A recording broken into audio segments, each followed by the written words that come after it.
अंशु त्रिवेदी जी, स्वागत है आपका। नमस्कार। जी नमस्कार मैम।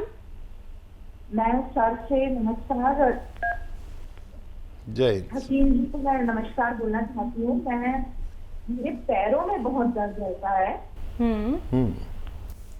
पैर में जो पिंडली होती है, एक तो पिंडली होती है और एक साइड में से पैर का जो साइड का हिस्सा होता है उसमें बहुत दर्द होता है। चलते वक्त तो इतना ज्यादा दर्द होता है कि मैं चल ही नहीं पाती हूँ। वॉकिंग करने के लिए डॉक्टर ने बुलाया है, वजन ज्यादा है। और जैसे पहले मुझे सिर्फ चलते वक्त होता था, उसके बाद अब मुझे दिन भर घर में भी हो रहा है, खड़े रहने में भी हो रहा है, पिंडली में भी हो रहा है और साइड में बहुत पेन हो रहा है। उसकी वजह से जैसे गुट्टे गुट्टे कभी कभी लगते हैं, दर्द हो रहा है, एक एक जगह पे दर्द हो रहा है, इस तरह से दर्द होता है। मुझे डॉक्टर ने बर्फ की सिकाई के लिए भी बोला है और एक्सरे में कुछ नहीं निकला है। मसल स्पाज्म या न्यूरो से रिलेटेड प्रॉब्लम बता रहे हैं। ठीक है, ठीक है। आपकी एज बता दीजिए। मैं 41। अच्छा, देखिए, जो कैफियत आपने बताई है, जो अपना मामला बताया है, उसका मतलब ये होता है कि देखिए, हमारी पिंडली में या पिंडली की साइड में खिंचाव या दर्द हो या सुन हो या जलन हो, पैरों में हो, पिंडलियों में हो, थाइज में हो, चलते में हो या खड़े खड़े हो या लेटने पे हो, किसी को भी एक पैर में हो या दोनों पैरों में हो, तो इसका मतलब होता है कि हमारे कमर में नसें दबी हुई हैं, जो हिप से ऊपर के 5 डिस्क होते हैं, इस तरह के होते हैं। यहाँ पर नसें दब जाती हैं और दर्द होता है हमारी पिंडलियों में, या खिंचाव होता है या जलन होती है या सुन होने लगते हैं। अब हम पिंडली का इलाज कराते रहते हैं, पिंडली पे कुछ मलते रहते हैं, ये इलाज नहीं है। हमें हमारी कमर का इलाज करना होगा, पिंडली अपना आप ठीक होती है। ये मेरा तजुर्बा है। इसे साइटिका कहते हैं। साइटिक नर्व के दबने से ये रोग होता है। आपको समझाने के लिए इसलिए कह रहा हूँ कि लाखों लोग सुन रहे हैं और वो समझ नहीं पाते अपना रोग क्या है। डॉक्टर भी एक्सरे यहाँ का कर देता है। एक्सरे नहीं बल्कि एमआरआई होनी चाहिए और कमर की होनी चाहिए। कमर के हिप से ऊपर जो 5 डिस्क हैं उनकी एमआरआई में पता चलता है कि यहाँ रोग है, लेकिन उसमें 4-5 हज़ार रुपये लग जाते हैं। बहरहाल, आप अगर हमारे साथ जुड़े हुए पहले से तो यकीन करेंगे, नहीं तो फिर आप जो चाहे कर सकते हैं।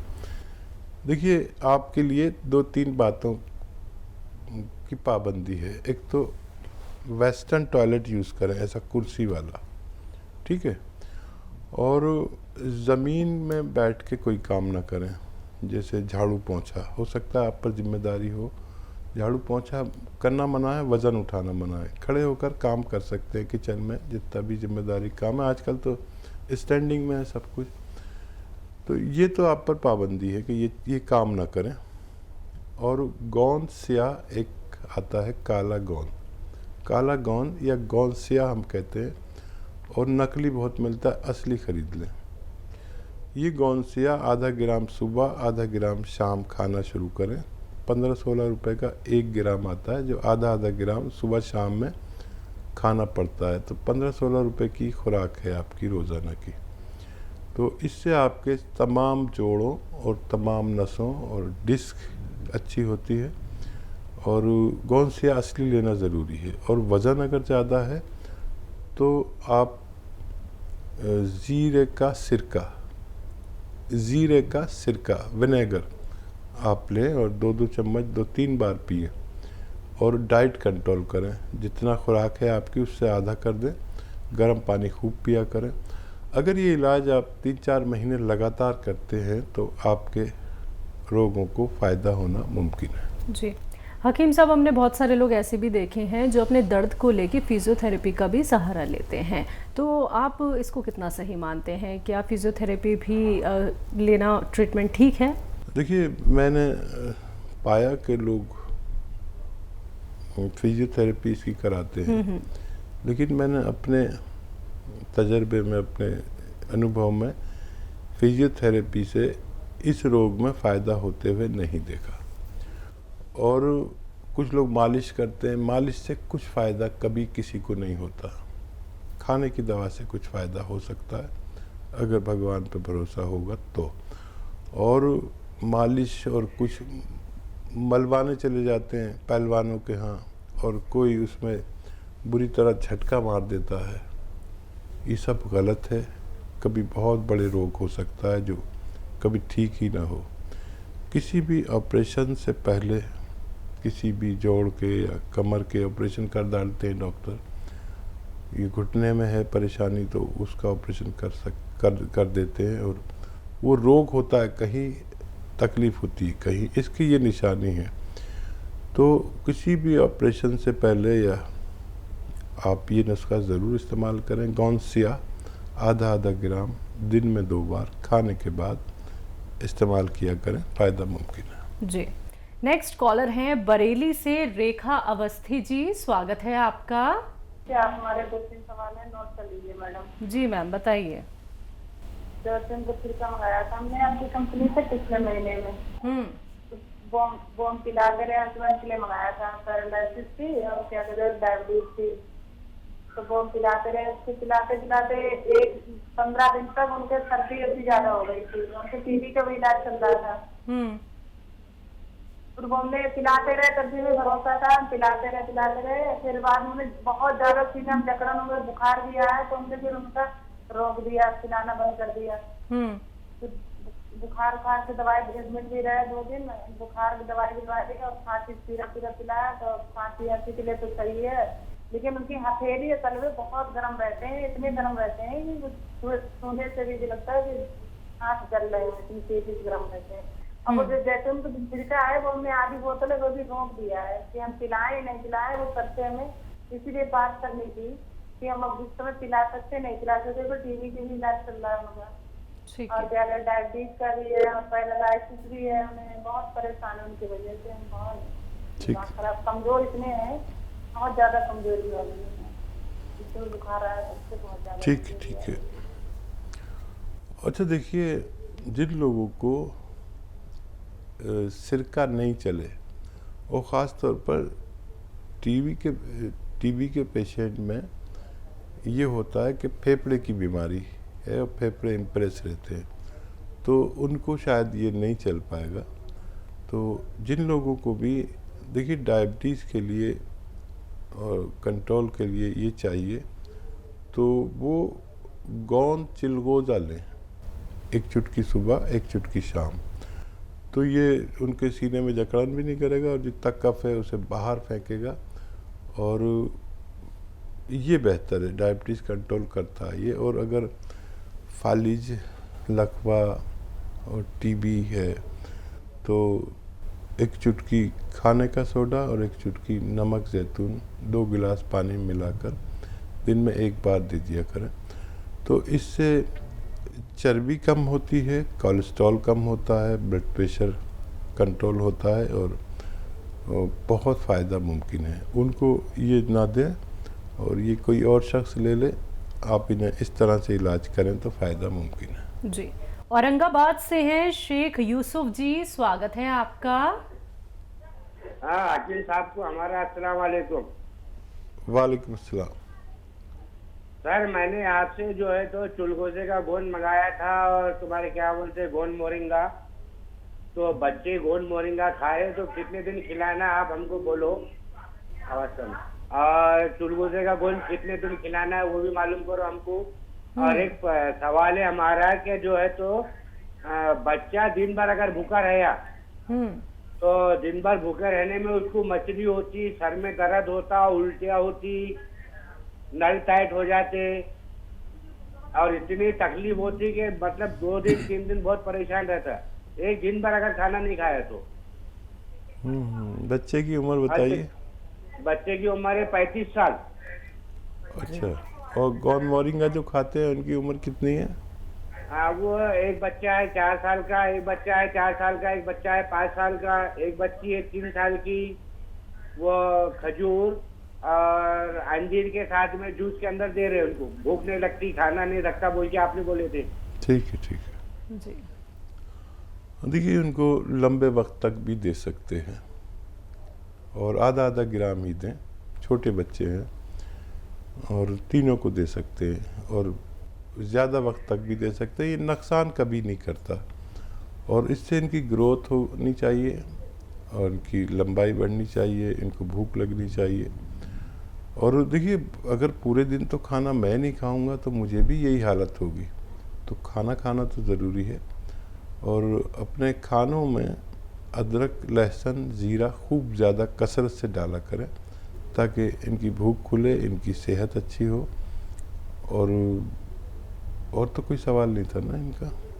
नहीं, बस ये इनके सवाल थे। और एक और था हकीम साहब के, मोरिंगा और चिलगोज़ा कब तक लेना है बच्चों के लिए? चिलगोज़ा बच्चे नहीं ले सकते हैं, बड़े लोग ले सकते हैं और एक चुटकी ही काफ़ी है रोज़ाना लेने के लिए। आप जिस मकसद के लिए ले रहे हैं उसमें एक खुराक लें बस, और 5-6 महीने भी इस्तेमाल कर सकते हैं। जी, तो शेख यूसुफ जी, जो गोंद आप इस्तेमाल कर रहे हैं सर, वो सारे के सारे गोंद बहुत तेज़ होते हैं। जितनी भी बातें हकीम साहब ने आपको बताई हैं, उम्मीद करूंगी आपने अच्छे से समझ ली होंगी, जान ली होंगी, क्योंकि आपने छोटे छोटे बच्चों के लिए भी सवाल किया था। तो अच्छे से आप नुस्खों का इस्तेमाल कीजिए सर, और ऐसे ही हमारे साथ जुड़े रहिए। अगले कॉलर हैं हरियाणा से सरोज जी, स्वागत है आपका। जी मैम। हेलो जी, मेरे ये जो गट्टे है ना, इनके एक के ऊपर गट्टा जो किस्त है इतना डीजल कर दी किस्ते ने। सरोज जी, कुछ समझ नहीं आ रहा। पैन हो है जी, कल करने सकती है, ये गट्टे पूरे सूज रहे। चल नहीं पाती हैं आप? पैरों की बात कर रही हैं, पैर के गट्टों की? हाँ, पैरों की कर रही है जी। चलने में बहुत दिक्कत हो रही, चला नहीं जा रहा। एक पैर में ज्यादा है, एक में कम है। देखिए सरोज जी, ये रोग तकरीबन हर शख्स को अब होने लगा है, तो क्या इलाज नहीं किया होगा आपने अभी तक, मैं समझ सकता हूँ। और आपकी आवाज़ और अंदाज से लग रहा है कि कितनी तकलीफ़ में हैं आप। देखिए, दुनिया में 2 इलाज हैं। एक तो ये कि आपने इंग्लिश दवा ली, खाया और थोड़ी देर को फ़ायदा हो गया, और एक यूनानी आयुर्वेदिक दवा है जो खाएंगे फ़ायदा देर में होता है, लेकिन रोग से निवारण मुमकिन है। तो ज़रूरत पड़े तो आप एलोपैथिक लेते रहें। गोंद स्या एक यूनानी यानी आयुर्वेदिक गोंद है, एक रॉ मटेरियल, कच्ची दवा है। ये अगर आपको असली मिल जाए, नकली बहुत मिलती है, तो आधा ग्राम सुबह, आधा ग्राम शाम खाना शुरू करें, नाश्ते और खाने के बाद। गोंद स्या हम कहते हैं, इसे काला गोंद भी कह सकते हैं, लेकिन बेशुमार नकली लोग बेच रहे हैं। असली लेना आपकी जिम्मेदारी है। और ये ऐसा है कि 15-16 रुपए का 1 ग्राम आ जाता है, जो आधा आधा ग्राम पूरे दिन में 2 बार खाना पड़ता है खाने के बाद। असली लेना शर्त है। और ये 100 ग्राम भी असली मिल गया तो आपके रोग के लिए काफ़ी होना चाहिए। असली लेने की कोशिश करें, और याद रखें, अगर ये आप शुरू करें, वैसे भी नहीं भी शुरू करें, तो वेस्टर्न टॉयलेट, एक कुर्सी वाला शौचालय यूज़ करें। आप मेहनती लग रही हैं मुझे, अपनी अंदाज से और बात से मेहनत छोड़ दें। झाड़ू पोंछा नहीं करना है, वज़न नहीं उठाना है, और वेस्टर्न टॉयलेट यूज़ करना है। अगर आप ऐसा करते हैं तो आपको फ़ायदा होना मुमकिन है। जी, तो मैम दुआ यही है कि ये जो आपकी दर्द भरी आवाज़ थी, अब आने वाले वक्त में, यानी कि जब आप नुस्खे हकीम साहब के अपनाएंगी, जब आपको थोड़ा थोड़ा करके आराम मिलने लगेगा, तो मैम हमें ज़रूर बताइएगा उस मुस्कान के साथ कि आपको कितना आराम मिल गया है। दुआ हमेशा दर्शकों, आप सभी दर्शकों के लिए यही रहती है कि आप लोग बड़ी से बड़ी बीमारी से बच जाएं, लेकिन खुद का ख्याल खुद ही रखना होता है। हकीम साहब सिर्फ आप लोगों को मशवरा दे सकते हैं, आप लोगों को नुस्खे बता सकते हैं, आपको ही उनका इस्तेमाल करना होगा एहतियात के साथ। हर एक बात को समझने के बाद ही नुस्खे अपनाइएगा। कोई भी क्वेरी करना चाहते हैं, हेल्पलाइन नंबर 24 आवर्स आप लोगों के लिए अवेलेबल है। आप लोग वहां पे कांटेक्ट कर सकते हैं, जहां पे आपकी बात होती है हमारे एक्सपर्ट डॉक्टर्स की एक पूरी टीम से। अगले कॉलर हैं विमला जी, स्वागत है आपका। हेलो हाँ जो है ना ये केक फिर गए ये केक कब खा गए ये कोई टाइम दोपहर के।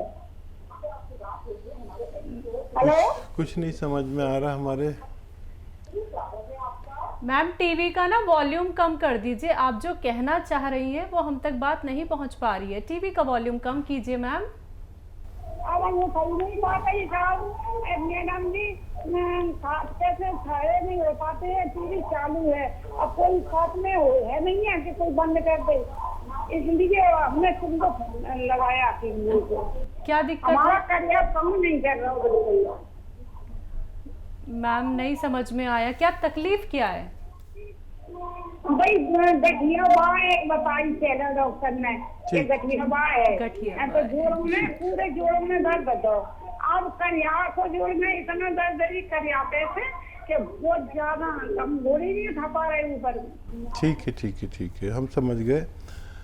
अच्छा देखो बहन, आप बहुत सीधी लेडी हो, बहुत अच्छी लेडी हो, हमारी बात गौर से सुने।